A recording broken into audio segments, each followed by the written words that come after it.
ولما جاء عيسى بالبينات قال قد جئتكم بالحكمة ولأبين لكم بعض الذي تختلفون فيه. الحمد لله رب العالمين والصلاة والسلام على عبد الله ورسوله نبينا محمد وعلى آله وصحبه أجمعين. So inshallah ta'ala we're going to start the tafseer of Surah Al-Maa'un, and if Allah Azza wa Jal makes it easy for us bi'idhnillahi al-kareem, we're going to also do Surah Quraysh and Surah Al-Fil bi'idhnillahi ta'ala.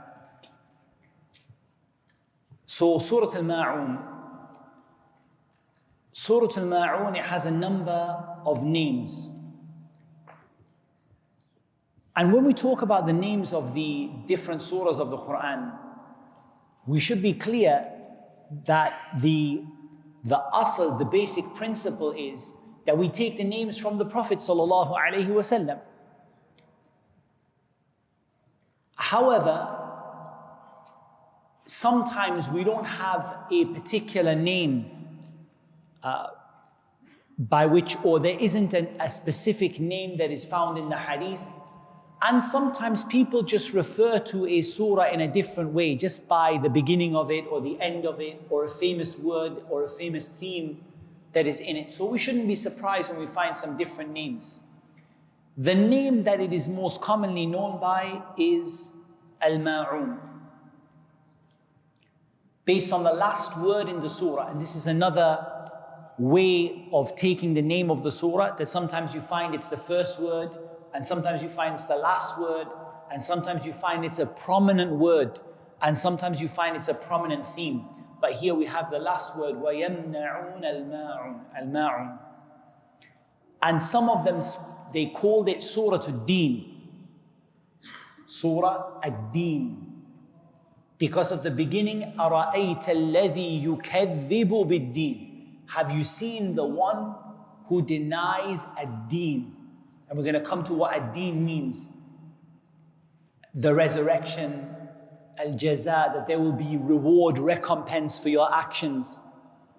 So some of them called it Surah Ad-Din. And some of them called it Surah Al-Yatim, the surah of the orphan. فَذَلِكَ الَّذِي يَدُعُّ الْيَتِيمِ. And some of them, they called it Surah Ara'ayta, based on the first word. And some of them called it Surah Al-Takdhib. Surah Al-Takdhib. Takdhib means denial, denying. Because Allah said, أَرَأَيْتَ الَّذِي يُكَذِّبُ بِالدِّينِ. يُكَذِّبُ بِالدِّينِ. يُكَذِّبُ, the word for it is takdhib. So some of them called it Surah At-Takdhib, the surah of denial. Because it's all about what happens or what is expected. What are the sifat you expect from the person that denies resurrection? What would you expect from that person? فَذَلِكَ الَّذِي يَدُعُّ الْيَتِيمِ. That's the one who doesn't, or the one who abandons the orphan, who doesn't take care of the orphan. وَلَا يَحُضُّ عَلَىٰ طَعَامِ الْمِسْكِينِ, and doesn't feed the poor.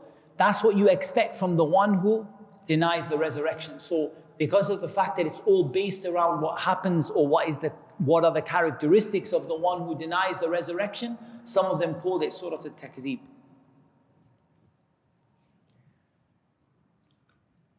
Is this surah Makkiyah or Madaniyah?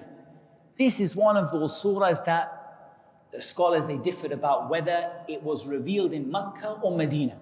Now, I'm not going to ask you to raise your hand, but I'm going to ask you to have a think for a moment why that might be.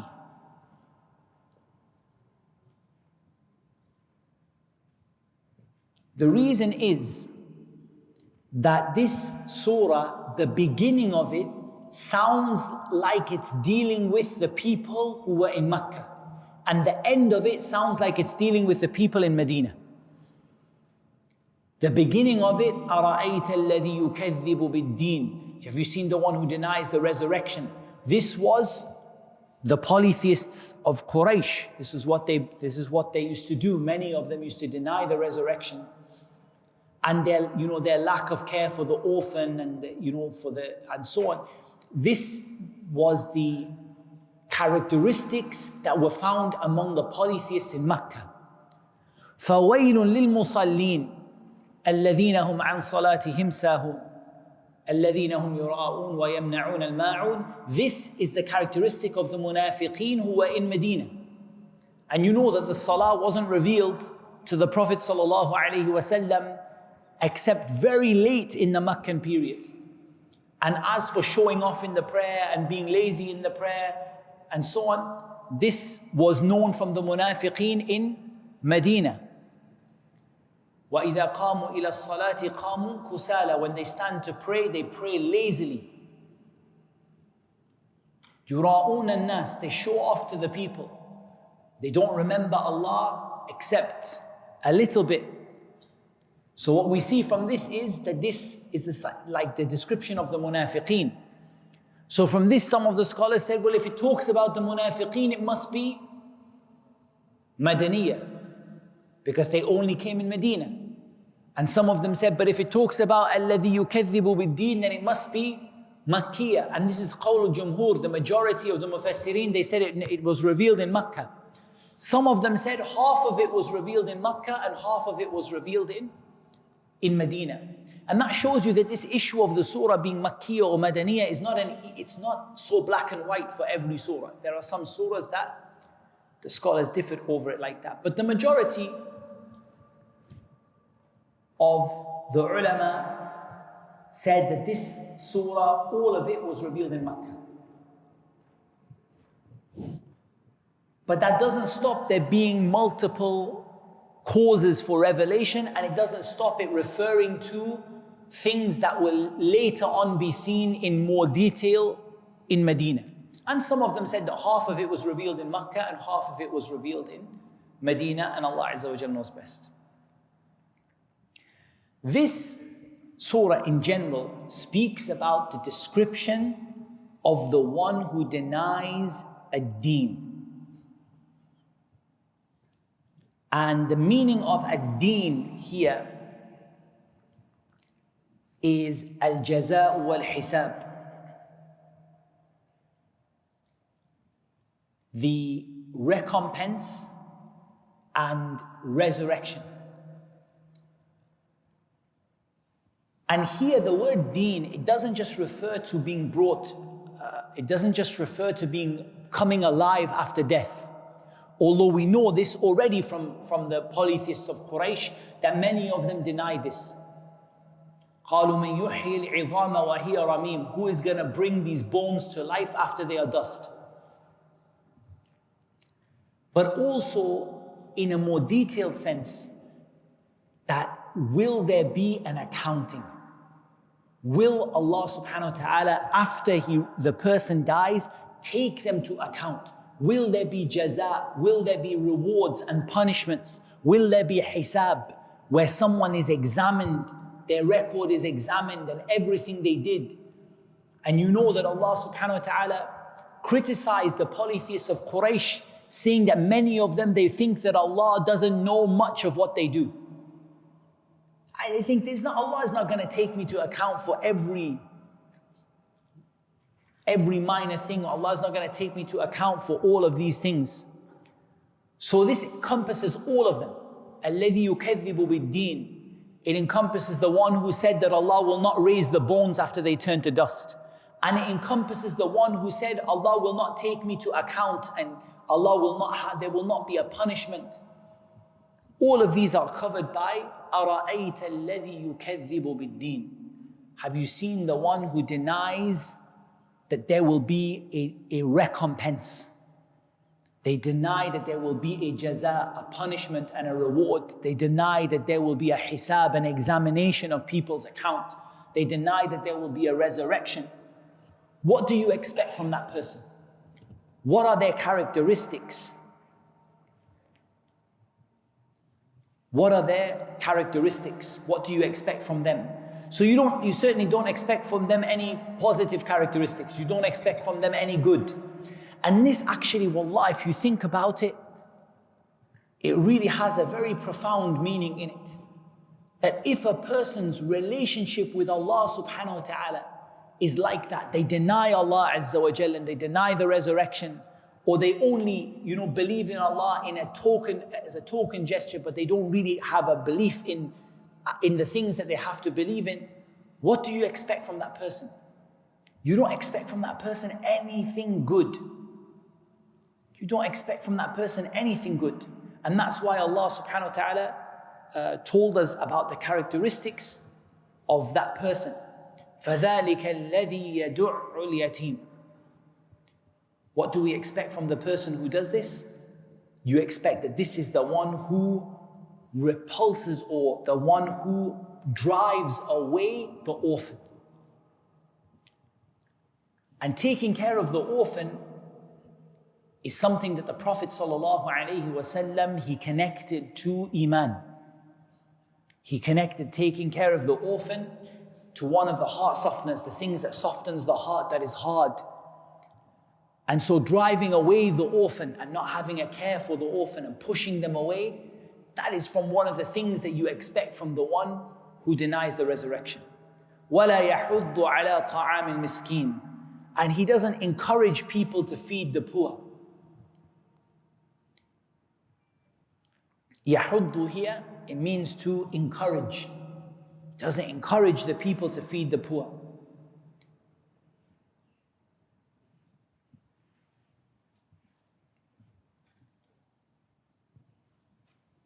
فَوَيْلٌ لِلْمُصَلِّينَ. فَوَيْلٌ لِلْمُصَلِّينَ is attached to the meaning that came before. And that means that this is what you expect from the one who has these characteristics. You expect that this person is going to be one that doesn't take care of their prayers. فَوَيْلٌ لِلْمُصَلِّينَ. But here, we need the next ayah to explain to us the meaning of this. Because if we had this ayah on its own, without the context, it wouldn't make any sense to us. فَوَيْلٌ لِلْمُصَلِّينَ. Al-wayl, we sometimes in English, we translate it as woe. And some of the scholars, they said it's a valley in Jahannam. But al-wayl is an expression of a punishment that is going to come to a people, like a curse or a punishment. And some of the scholars, they said it's a valley in Jahannam. فَوَيْلٌ لِلْمُصَلِّينَ. Wail, woe to the people who pray. This is important because it teaches us the importance of context. And it shows you that if you take any ayah out of context, the meaning can change.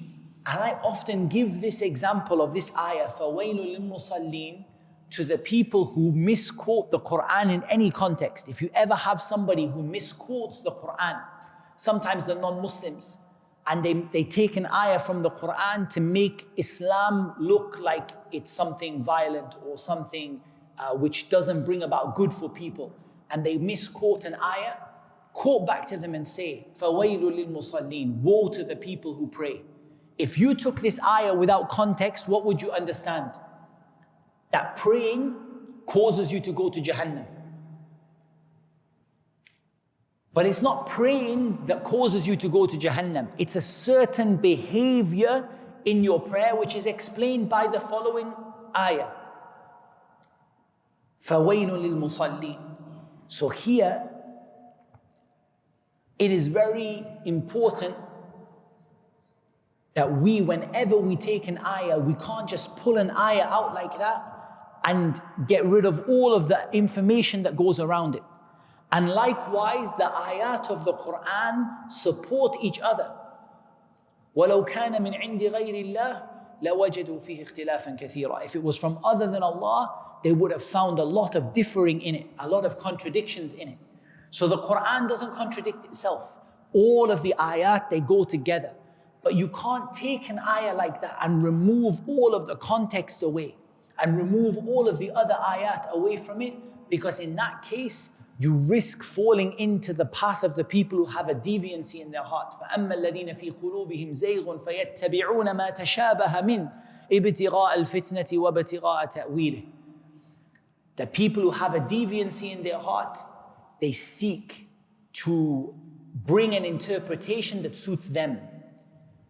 And they do so because they want to put people into a trial and they want to make an interpretation which suits their belief. وَمَا يَعْلَمُ تَأْوِيلَهُ إِلَّا اللَّهُ. And nobody knows the eventual outcome except Allah. So here is very important whenever we come. This is just a very simple example because none of us get confused. When you hear فَوَيْلُ لِلْمُصَلِّينَ, you understand that it's a particular kind of person who is praying that is referred to in the ayah. But there are other ayat that if I quoted and maybe you didn't have that understanding, you could take the ayah in a wrong way. So this is a simple example of why you need to have context and you need to take the ayah in the light of the other ayat of the Quran. You can't just take it like that. Because if we just pick this ayah out there and put the ayah like that, فَوَيْلُ لِلْمُصَلِّينَ, the meaning is that Jahannam will be for the people who pray the salah. So now we have to see what people is it. الَّذِينَ هُمْ عَنْ صَلَاتِهِمْ سَاهُونَ. الَّذِينَ هُمْ عَنْ صَلَاتِهِمْ سَاهُونَ. Those who are about their prayer heedless. Sahun, they are forgetful and heedless. Then Allah said, الَّذِينَ هُمْ يُرَاءُونَ. So Allah Azza wa Jal mentioned two things about them, which relate to their prayer, or one of them relates to the prayer and the other one is more general.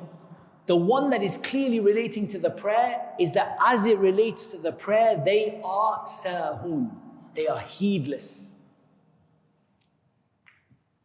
And that could mean that they, as some of the scholars said, they delay their prayer from its proper time. They don't pray on time. They delay their prayers. And subhanAllah, that's a very worrying thing for the people, for the Muslims who have that habit of delaying the prayers and missing the prayers and making up the prayers at the end of the day. فَوَيْلٌ لِلْمُصَلِّينَ. Hellfire, a curse from Allah to the people who delay their prayer from its proper time. They're heedless, they don't care about their prayer is not important to them. And the ayah is even more general than that because sahun, they're forgetful about it, they're not careful about it. They're not careful to pray it at its proper time. They're not careful how they pray. Like the munafiqeen, when they stand up for prayer, qamu kusala, they stand up lazily, in a state of laziness. They just want to quickly finish their prayer and go. And sadly, this is something that can happen to many Muslims, that maybe they're not the intended recipient of the punishment in the beginning. Because in the beginning, this is directed towards the munafiqeen who don't care about their prayers and they show off in their prayers and they're lazy in their prayers. But as you know, the sifat of the munafiqeen may be taken on board by some Muslims. Like in the hadith, إِذَا حَدَّثَ كَذَبَ. That if he speaks, he tells a lie. وَإِذَا وَعَدَ أَخْلَفَ. And if he makes a promise, he breaks his promise. Is it not possible that there are Muslims who when they speak, they lie and who break their promises and don't fulfill the promises that they've been given? This is something which can happen, right? Something which can happen. And likewise, even though this is the characteristic of the munafiqeen, that they're lazy about their prayers and they're not careful about them, even though this is from the sifat of the munafiqeen, that it is possible that a Muslim may fall into these things. Except that if he doesn't bring the nifaq aqadi, which is the belief that he conceals kufr on the inside and he shows Islam on the outside, then he still remains a Muslim. But he starts to absorb the characteristics of the munafiqeen. He starts to take on board the characteristics of the munafiqun. And one of them is that he doesn't care about his prayers.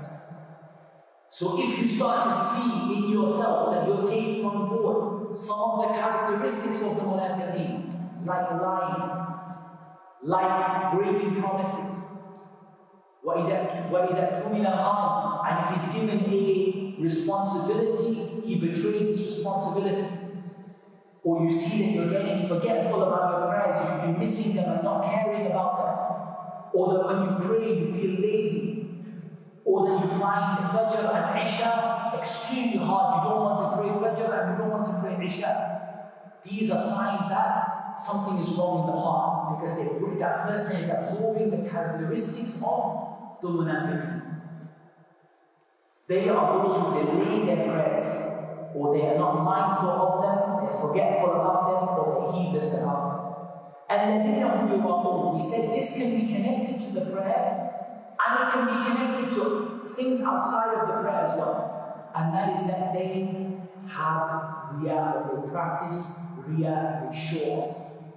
And we know that the Prophet ﷺ, he mentioned, أَخْوَفُ مَا أَخَافُ عَلَيْكُمْ, the thing that I fear for you the most is الشرك الخفي, the hidden shirk that is subtle and hidden. And in some of the narrations he mentioned, it is like كَنَمْلَةٍ سَوْدَاءٍ عَلَى صَخْرَةٍ صَمَّاءٍ فِي لَيْلَةٍ ظَلْمَاءٍ. It's like a black ant on a dark rock on a moonless night. It's very, very hidden. And that is a riyah, the showing off. And it is a kind of shirk, except that it doesn't take you outside of the religion of Islam. It doesn't take you outside of Islam. But it is a kind of shirk with Allah Azza wa Jalla. So from the worst of the major sins. And that is that the person does something in order to be seen by the people. Not for the sake of Allah. His heart is not pure for Allah subhanahu wa ta'ala. But he does it to be seen by the people. And the best example of this is the munafiqeen. Because all of their actions are riyah, to be seen by people. Because they have no reason to do it for Allah subhanahu wa ta'ala. Instead, they just want every action they do, they want that action to be done purely to be seen by people. And there is one that is also related to this, and this is as-sum'ah. And the two of them go together, like in the dua for Umrah, Allahumma hadihi umratun, or hadihi hajjatun, la riya'a fiha wa la sum'a. This is a hajj that has no riyah and no sum'ah. And sum'ah, it comes from the word sam'a, to hear. And you can think of it in different ways, but it could be seen that riyah is to be seen, and sum'ah is for your reputation to be heard of. People to hear of your reputation, or this person is an Arab, is a worshipper. And so your reputation precedes you. So there is riyah and there is sum'ah. The one that is mentioned in the ayah is الَّذِينَ هُمْ يُرَاءُونَ, those who make a show of their deeds. They do their deeds to be seen by other people. But here we have to stop on the topic of riyah, and we have to ask ourselves a few things. First of all, riyah is something subtle. So it's something that is difficult for you to perceive all the time. The only way that you can be on top of it is to wrestle with your intention. Like is narrated from Imam Sufyan al-Thawri rahimahullah ta'ala, that he said, مَا عَالَجْتُ شَيْئًا أَشَدَّ عَلَيَّ مِنْ نِيَّتِي لِأَنَّهَا تَتَقَلَّبُ عَلَيْهِ. I never wrestled anything more than my intention, because it turns on me. You might start an act of worship sincerely for Allah, and then you might suddenly find your heart goes away from that sincerity. So it's very, very important that you wrestle with your intention. You always ask yourself, but what do you do if you feel you did something and it wasn't for Allah? Do you stop doing that deed? No. If you stop doing that deed, you guarantee that you help the shaitan, to overcome you. Instead, what you do is you lengthen the deed, but you bring it back for Allah subhanahu wa ta'ala. And that's why when the early generations, they would find in their prayer that they felt something from showing off coming to their heart, What they would do is they would not stop praying, but they would lengthen their prayer and they would wrestle with their intention to make it for Allah subhanahu wa ta'ala. What we see now, which is even more dangerous, is that a person says, I don't come to pray in the masjid because I'm frightened I might show off. But this is helping the shaitan even more, because this is leading off of deeds now because of other than Allah subhanahu wa ta'ala. This is an even worse situation. So a person shouldn't stop doing the deeds, but just they should wrestle with their intention to make it sincere for Allah subhanahu wa ta'ala. وَيَمْنَعُونَ النَّاعُونَ, and they refuse al-na'un. Al-na'un are the small acts of kindness or small act of assistance that you do for somebody. So for example, somebody asks if they can borrow or if they can take some salt from you, for example. Some of the scholars may mention this. Or someone asks for a glass of water. Or someone asks for if you can carry a bag for them across the road or something like that. It's a small kindness. Something that doesn't decrease anything. It's not like one of those sadaqat that takes away from you when you feel it. You know, subhanAllah, I gave that sadaqah and I'm a little bit, things are a little bit difficult for me. It's something that when you give it, you don't notice it. Like for example, a glass of water. Do you ever give anyone a glass of water and think, oh, subhanAllah, I don't have any water now, I don't know what I'm going to do for the rest of the day? It could happen, you could be outside somewhere, you just had one bottle that you give. But al-Maa'un, for example, you're in your home and somebody brought something up for you, so there was somebody carried something for you and said, oh, could I get a glass of water? When you pour that glass of water, you know it doesn't change, it doesn't affect you in any way, it doesn't make any difficulty for you. If somebody says, oh, could you just put a few teaspoons of sugar for me on a plate because my sugar finished. Instead of a small bowl of sugar. You don't feel like, oh, you know what, my sugar finished now. Or like, it's a small thing that doesn't take anything away from you. A small kindness. And if a person prevents a small kindnesses, what do you think that they will be like when it comes to the greater kindnesses? When it comes to sadaqat and zakah, when it comes to the orphan, when it comes to the needy, when it comes to the miskin. If they are preventing a person from a glass of water, what do you think that they're going to be like when it comes to the big sadaqat and zakat, and somebody giving half of their wealth or a third of their wealth? It's going to be worse. They're going to be even more reluctant to do that. And again, this is the peak of an example of these people, the munafiqeen and others like them. That they prevent even even the small things they prevent. They're stingy even with the things that don't make any difference. So again, this is a characteristic that if you see in yourself that you've become stingy when it comes to Allah, a small help that you give to somebody, the thing which doesn't make any difference for you, somebody says, oh, could you just hold the door for me? It doesn't make any, you don't notice it, it's not a big thing. If you find yourself becoming reluctant to do these things, this is again a sign that something is wrong in the salah, in the sincerity to Allah subhanahu wa ta'ala, and so on. But one thing we can take from this surah, going back to the tafseer of the surah, one of the things that we can take from it is that if a person is neglectful of Allah's rights, then they will neglect the rights of the children of God.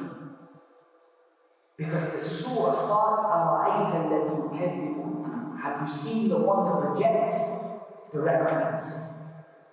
And you see that how that person behaves with the hukuk of mankind, the hukuk of the rights of the people. They prevent small kindnesses and so on. And that doesn't mean that that doesn't mean that everyone who denies or everyone who disbelieves is like that. But this is what you expect from the one who can give you the deed. You don't expect any good from them. You don't expect anything good from them.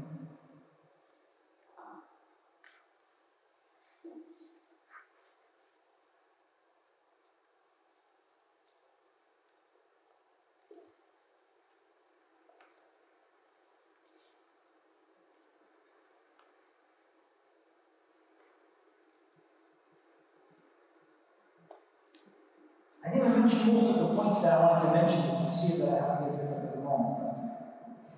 Only that it's worth mentioning also that this issue of the orphan and the miskin comes many times in the Quran. It's a theme that comes regularly in the Quran.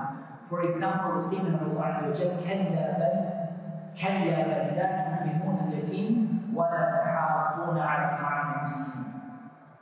Rather, you do not honor the orphan and you do not encourage one another to feed the poor. So it's mentioned in many places in the Quran that it comes together with,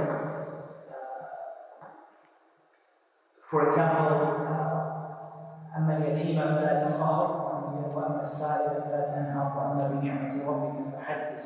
Many times in the Quran that it comes, do not repel the orphan and don't refuse the person who asks something from you. So this is a theme which comes regularly in the Quran, the connection between the orphan and the poor and taking care of them.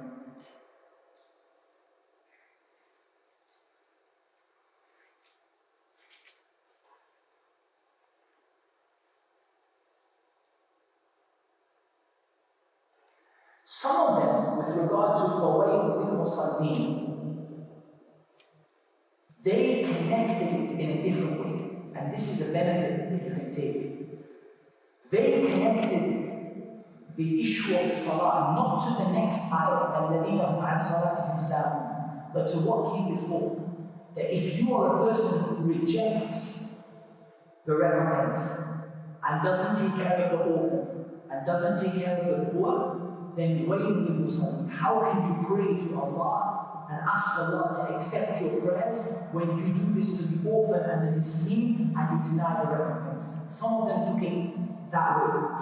In other words, they connected the ayah فَوَيْلٌ لِلْمُصَلِّينَ to the ayah which came before it. Meaning that woe to the person who prays while driving away the orphan and neglecting the poor and denying the resurrection.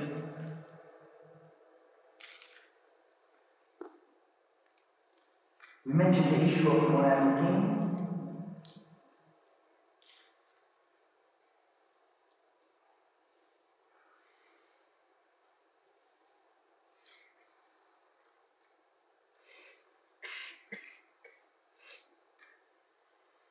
I think we covered many of the most important points because we want to go on to the next surah, inshallah ta'ala.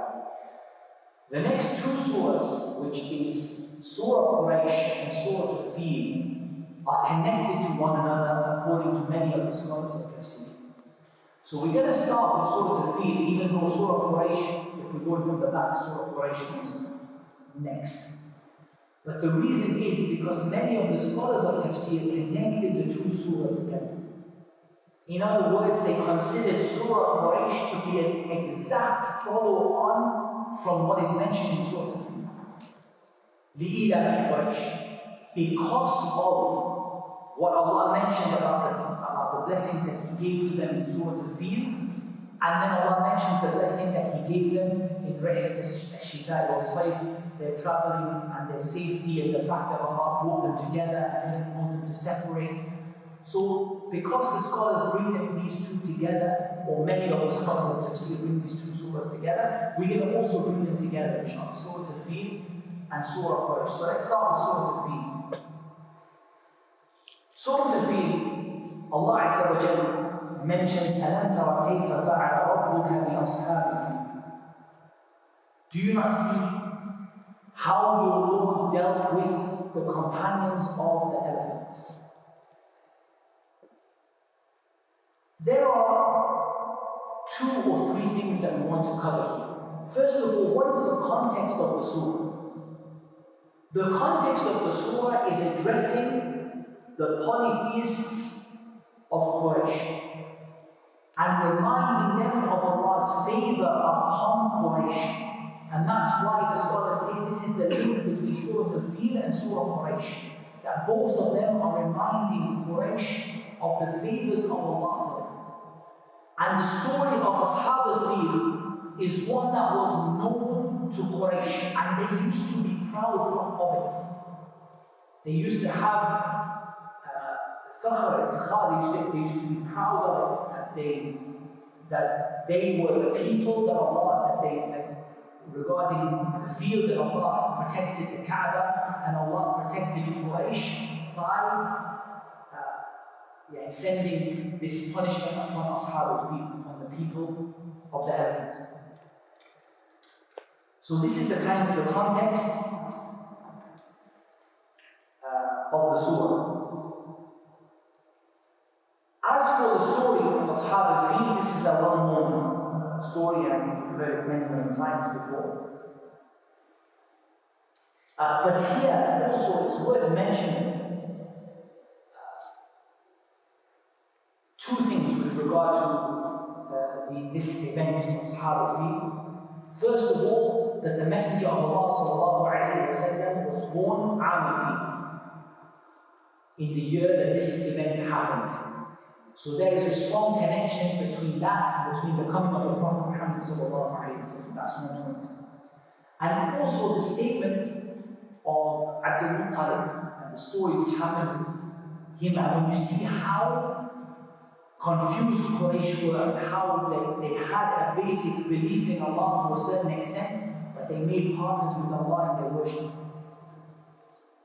is that he came to the army of the field when they came, and he said to them, or they thought that he had come to plead for the Kaaba. They thought that he had come to plead for the safety of the Kaaba, that please don't attack the Kaaba and we will give you what you want and so on.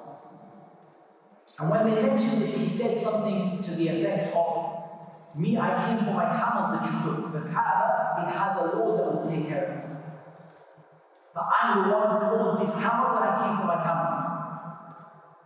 You see how they understood that the Kaaba was something that Allah subhanahu wa ta'ala, and they understood the sanctity and the sacredness of the Kaaba. And they understood that Allah subhanahu wa ta'ala would protect it. But at the same time, they worshipped others besides Allah subhanahu wa ta'ala. And so that belief didn't benefit them. وَمَا يُؤْمِنُ أَكْثَرُهُمْ بِاللَّهِ إِلَّا وَهُمْ مُشْرِكُونَ. Most of them don't believe in Allah except that they make partners with Him.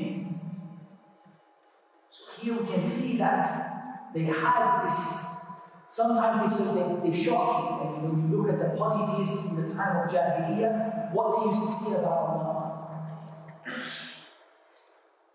One of the poets, I think it was Antar, from the poets of Jahiliyyah, polytheist, said, إذا كان أمر الله قدرا يقدر فكيف يفر المرء منه ويحضر. In his poetry, he said, if the qadr of Allah is something that Allah has decreed, nobody can escape it and nobody can run away from it.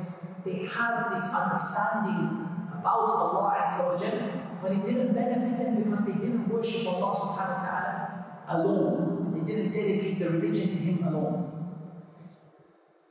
So Allah Azza wa Jalla reminds them of this blessing upon them. And it was seen as a blessing upon Quraysh, upon the custodians of the Kaaba. أَلَمْ تَرَ كَيْفَ فَعَلَ رَبُّكَ بِأَصْحَابِ الْفِيلِ. Do you not see what your Lord did with the companions of the elephant? أَلَمْ يَجْعَلْ كَيْدَهُمْ فِي تَضْلِيلٍ. Didn't He turn their plans into tadleel? He misguided them away from the plans that they had. And their plan was to divert people away from the Kaaba and to direct the people to a Kaaba that Abraha had made for himself, a place, a shrine that he had made for himself, that he wanted the people to come and to make tawaf around and to make pilgrimage to instead of the Kaaba. And this is a perfect lesson in how Allah Azza wa Jal turns the plans of His enemies against them. Allah Azza wa Jal, how He said, يُخَادِعُونَ اللَّهَ وَهُوَ خَادِعُهُمْ. They seek to deceive Allah, but He deceives them. وَيَمْكُرُونَ وَيَمْكُرُ اللَّهُ. And they make their plots, but Allah plots. Allah Azza wa Jal plots in response to the plot of His enemies, so He turns their plots against them completely. So you see here that subhanAllah, they had a plan and Allah made their plan misguided. He misguided them away from their plan. And He made it worthless. And He brought destruction upon them and honor upon the Kaaba and upon Quraysh in general. By sending, as Allah Azza wa said, وَأَرْسَلَ عَلَيْهِمْ طَيْرًا أَبَابِيلَ, and He sent down against them طَيْرًا أَبَابِيلَ.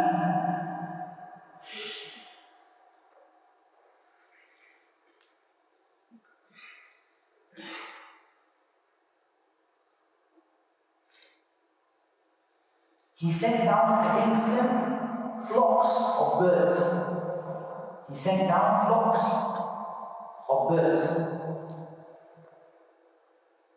تَرْمِيهِمْ بِحِجَارَةٍ مِّن سِجِّيلٍ, throwing against them stones of baked clay. And subhanAllah, this is also something which reminds you of the vastness of the power of Allah subhanahu wa ta'ala. How this huge army of elephants was destroyed by a flock of birds, throwing small stones made of baked clay. SubhanAllah. And that reminds you also, towards the end of time, what you're told about Ya'juj and Ma'juj, and how Allah subhanahu wa ta'ala will destroy them. And even though they are so vast and so huge, and they destroy the earth and make the earth all corrupt and all filthy, and yet Allah subhanahu wa ta'ala destroys them with insects, small things that cause them to die. So here, how Allah subhanahu wa ta'ala uses His creation however He wants. Jalla fi'ala. فَجَعَلَهُمْ كَعَصْفٍ مَأْكُولٍ, and He made them like eaten straw. Like straw that has been eaten up, or an empty field of straw which has been eaten up by cattle. As we said, the story here is well known, the story of Ashab al-Fil. But the main thing that I wanted you to take from this is the context of the surah in terms of Allah Azza wa Jalla reminding Quraysh of the blessings and the favors of Allah Azza wa Jalla upon them. And when Allah Azza wa Jalla reminds you of these favors, what is obligatory upon you is to show gratitude. And this is another theme which comes in the Quran, that Allah reminds you of His favors so that you may show gratitude to Him for the favors that He's given you. And if you show that gratitude, then Allah subhanahu wa ta'ala will give you more. لَإِنْ شَكَرْتُمْ لَأَزِيدَنَّكُمْ, I will give you more. But if you don't show Allah subhanahu wa ta'ala gratitude for those favors, then Allah Azza wa Jalla will bring upon that person destruction. And also that you take from the surah, how Allah Azza wa Jalla diverts the plans of the enemies of Islam. And this is a sunnah from the sunnah of Allah Azza wa Jalla, from the ways that Allah deals with the people. And you should not be surprised that until this day, people plot against Islam and Allah diverts their plans and causes their plans to come back against them.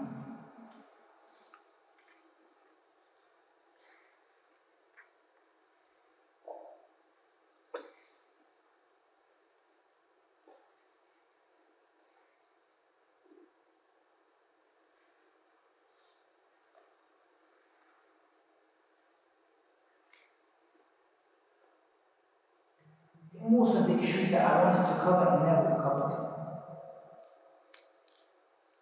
generally speaking. So we're now going to go on to the last surah that we're going to do today, because it goes with Surah Al-Fil. Even to the point that some of the scholars counted it as one surah. However, it's two surahs. We know that because Bismillah ar-Rahman ar-Rahim was revealed as a break between. But some of the scholars consider it to be one surah. It's not one surah, but it's definitely connected to Surah Al-Fil. And that's what the lamb here is. لِإِيلَافِ قُرَيْشٍ. That Allah Azza wa Jalla did what he did to the Ashab al-Fil, the people of the elephant, to Abraham and his army, he did what he did for a purpose and a wisdom. And that purpose and that wisdom is mentioned in Surah Quraysh. لِإِلَافِ Quraysh. In order that Quraysh have ilaf. And this word ilaf, the scholars, they differed over it with different opinions about what it means. Some of them, they said that it means i'tilaf, that Quraysh stayed together and they were not split through the lands or broken up through the lands. Could you imagine what would have happened if Abraham had successfully destroyed the Kaaba or part of the Kaaba? What would have happened to Quraysh? There would have been no ilaf, there would have been no i'tilaf, no coming together and staying as a tribe in one place. They would have been scattered through the lands as prisoners, some of them in Yemen, some of them in the north, some of them in the west, some of them in Makkah, they would have been scattered through the earth. But instead, Allah brought them together and kept them together in one place. So that is one of the meanings of the ilaf in Quraysh, that Allah kept them together in one place.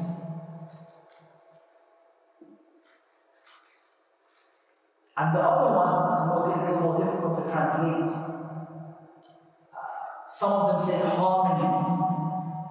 The fact that Quraysh were together in the sense of they had a degree of harmony among them. And even though Quraysh they would fight among one another, but generally speaking, they had that togetherness.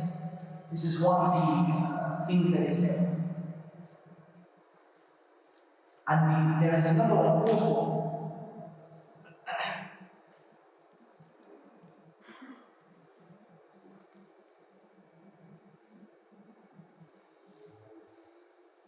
And here I can quote from Ibn Kathir.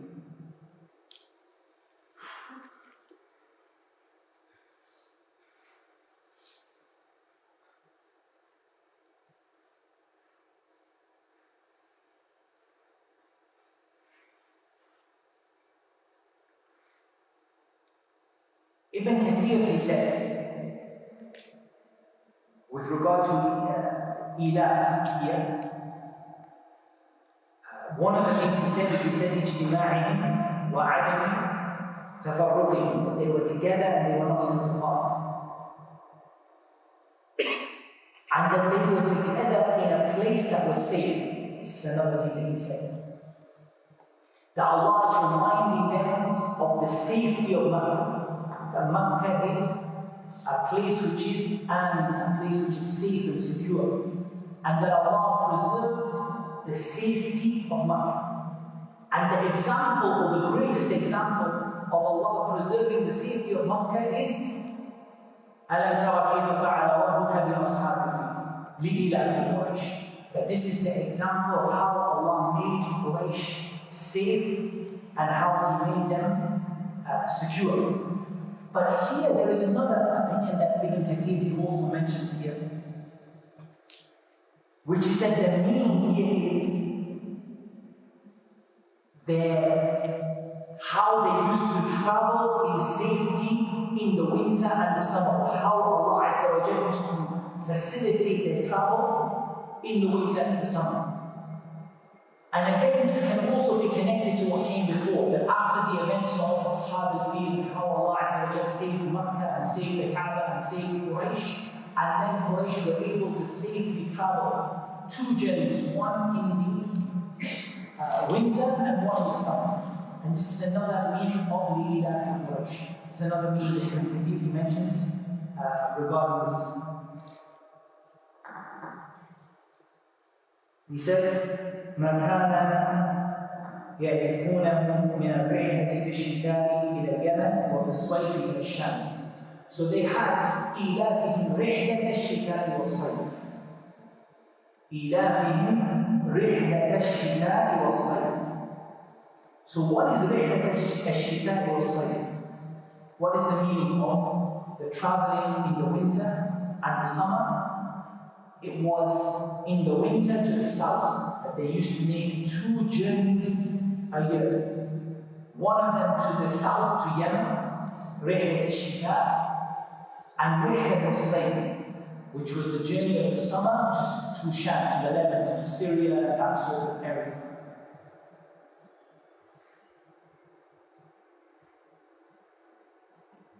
So here, the ilaf, it means the aman, the safety and the security that they had. And if you remember, to put this into context, you have to look at what Ibrahim said.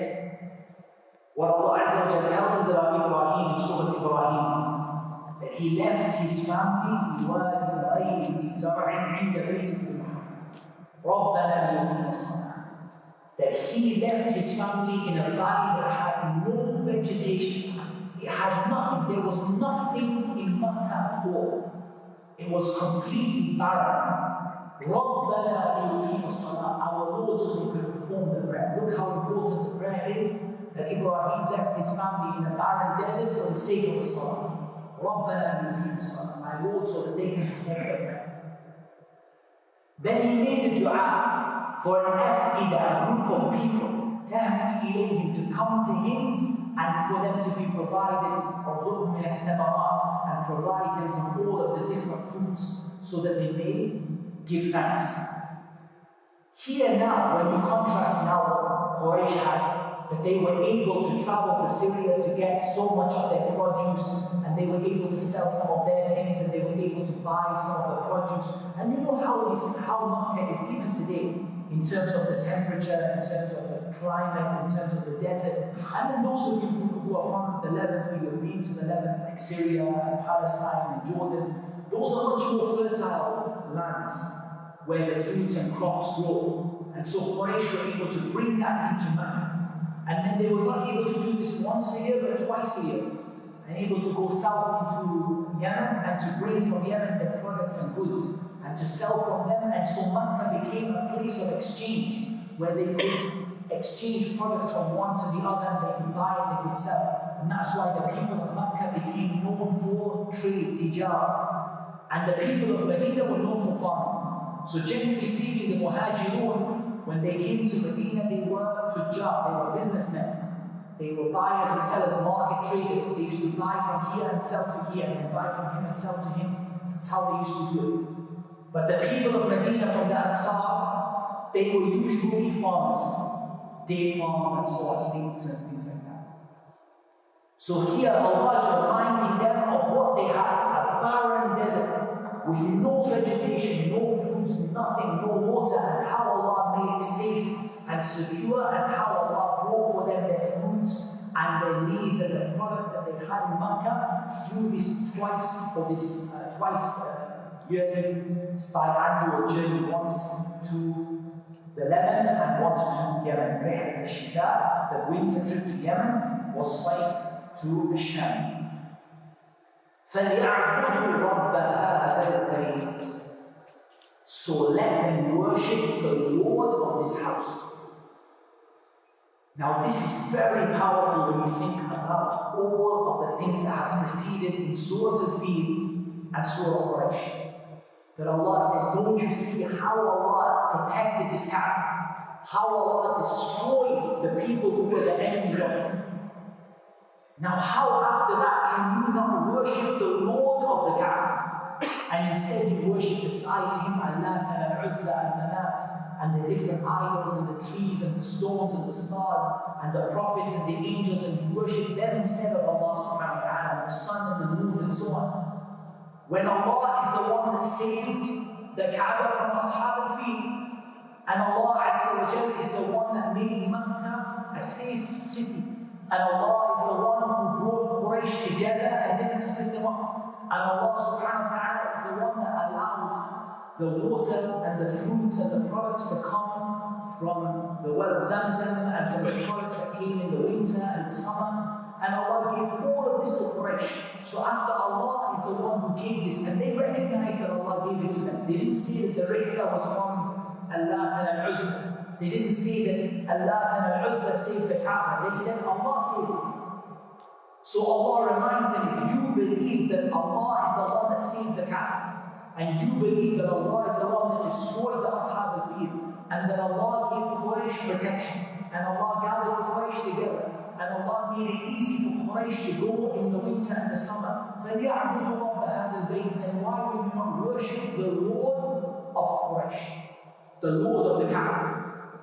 The Lord who destroyed the Ashab al-Fil. فَلْيَعْبُدُوا رَبَّ هَذَا الْبَيْتِ. And the same word Rabb here, the Lord, is the same word used in the beginning of Surah Al-Fil. أَلَمْ تَرَ كَيْفَ فَعَلَ رَبُّكَ. Do you not see how your Lord dealt with the people of Ashab al-Fil? فَلْيَعْبُدُوا رَبَّ هَذَا الْبَيْتِ. Let them worship the Lord of this house. الَّذِي أَطْعَمَهُم مِّن جُوعٍ وَآمَنَهُم مِّنْ خَوْفٍ. The one who gave them food after they were hungry, or to prevent them from hunger, and made them safe and prevented them from fear. These two things are both mentioned earlier on in the surah. The prevention from fear, or the safety from fear, لِإِلَافِ قُرَيْشٍ. The ilaf, this is the safety from fear. وَآمَنَ, because an ilaf here can mean an aman, safety and security. And the food, إِلَافِ رِحْلَةَ الشِّتَاءِ وَالصَّيْفِ, the rihla of the shita and the sayf that brought the food from outside. Because remember, Makkah doesn't grow anything. Makkah doesn't, there's no fruits there, there's no date palms there, it's a barren land. So the twice yearly rihla they made, the journey they made to Syria and the journey they made to Yemen, it brought them their food and it stopped them from being hungry.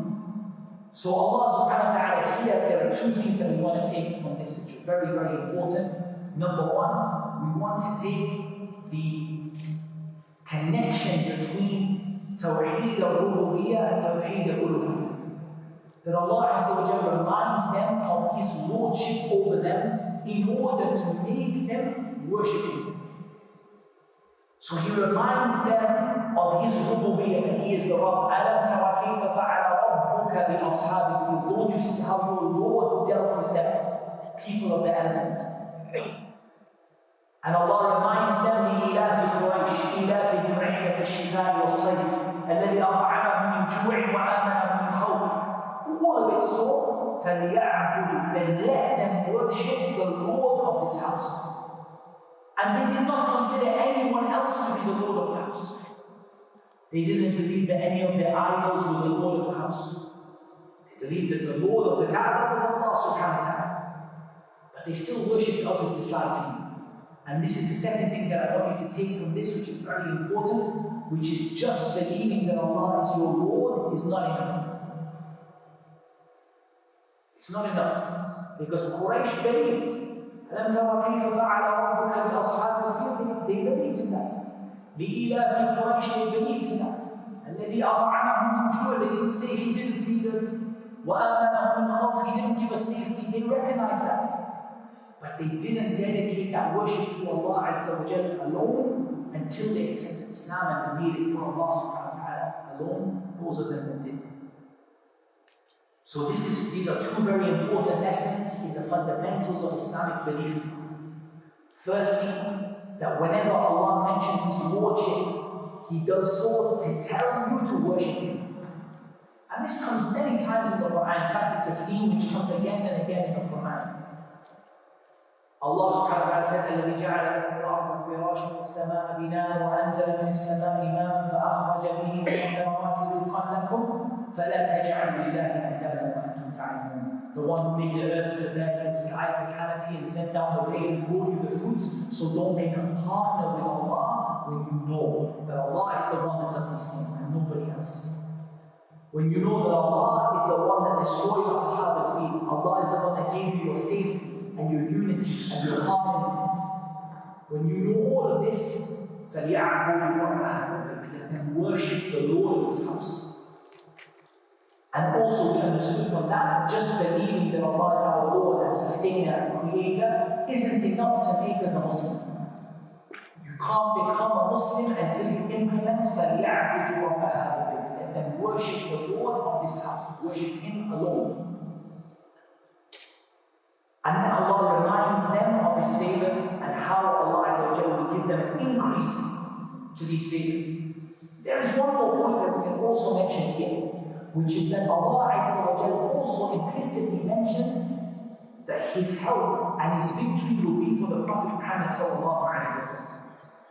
And this is very clear when you look at Surah Al-Fil. How Allah Azza wa Jalla said, أَلَمْ تَرَ كَيْفَ فَعَلَ رَبُّكَ بِأَصْحَابِ الْفِيلِ. If Allah Azza wa Jalla did this to the army of elephants that came to destroy the Kaaba, what is Allah going to do to the enemies of the Prophet Muhammad sallallahu alaihi wasallam? And they knew this, and that's why the Prophet ﷺ, in one narration, he said to them one day, he passed by them, and he said to their nobles and their leaders, Ya ma'shara Quraysh, laqad ji'tukum bil-dhabh. O group of Quraysh, I brought you slaughter. I'm going to slaughter you. And they were struck with fear because they knew that the same Lord that gave victory to them over the Ashab al-Fil was going to bring a slaughter at the hands of the Prophet Muhammad sallallahu alaihi wasallam. I brought you a slaughter that is going to come to you if you do not turn to Allah subhanahu wa ta'ala. So there's an implicit threat or an implicit promise of victory and an implicit threat to Quraysh that if you don't thank Allah for these blessings and if you don't turn to Allah in Islam and worship Him alone, then what is going to come to you is the same as the people who were enemies of Allah before, that you yourselves recognize. And that has a link also because they knew that the Prophet Muhammad sallallahu alaihi wasallam, that he was born Amr Fil. So here you have that link to the Prophet Muhammad sallallahu alaihi wasallam. The other thing, and probably the last one I can mention here, there's so many points and I haven't really finished all of the notes on the Tafseer here, but we'll just try to bring some points inshallah, is the value of safety and security.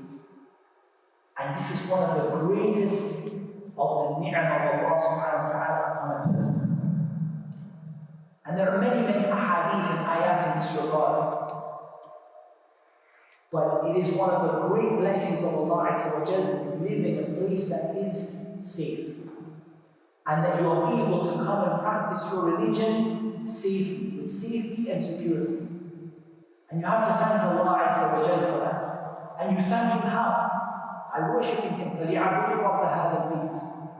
Let them worship the Lord of this house. When you see how Allah subhanahu wa ta'ala made you safe and made it easy for you to come to the masjid and to listen to a class and made it easy for you to worship Allah Azza wa Jalla, you have to show thanks to Allah. And if you don't, there is a danger you might lose that which Allah subhanahu wa ta'ala gave to you. And that is the implicit threat to Quraysh there. If you don't start to worship Allah, you're going to lose that safety and security and protection that Allah Azza wa Jalla gave to you. I think inshallah ta'ala that's a good place to stop. I try to make it a mix. I always try to make these classes because we recognize that the classes are not supposed to be too heavy or too complicated. So we try to make the class a little bit of a mix, to be honest. Not too much or too many of the masail that are confusing about the different meanings and the different opinions, but just we highlight sometimes some of the points here and there just to give people a nice overview, inshallah. So inshallah ta'ala that concludes what I had to say, and Allah Azza wa Jalla is best. Wassalatu wassalamu ala nabiyyina Muhammad wa ala alihi wa sahbihi ajma'in. Jazakumullah khairan for watching. Please subscribe, share, and you can visit muhammadtim.com.